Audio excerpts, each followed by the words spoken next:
Lagi bang may lumalabas sa inyong ads sa mga cellphone nyo kapag nag-o-open kayo ng websites or kapag nag-o-open kayo ng application? Tara, tanggalin na natin. Let's go! At kung handa ka na, meron akong dalawang prosesong ituturo sa'yo. Una, pupunta tayo sa settings ng cellphone mo. Search mo dito, DNS.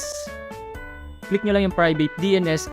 Click nyo lang yung private DNS provider hostname. Ilalagay nyo na dito ang dns.adguard.com. Pangalawa, pupunta tayo sa mga browser na ginagamit mo. Kagaya ng Google Chrome, click natin yung 3 dots sa upper right side. Dito sa settings, i-click natin yan. Tapos dito sa pinakailalim, makikita natin dito ang site settings. Click mo na tong all sites.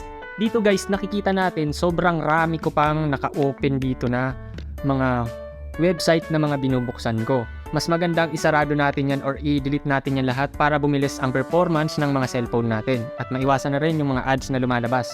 Para tanggalin natin, iisa-isayin lang nga natin. Ganyan. Clear and reset. Ayan. Clear and reset.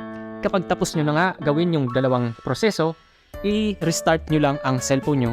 Kagaya nitong nag-post, nanonood siya ng mga anime sa website. At ayun, wala daw lumalabas na mga ads.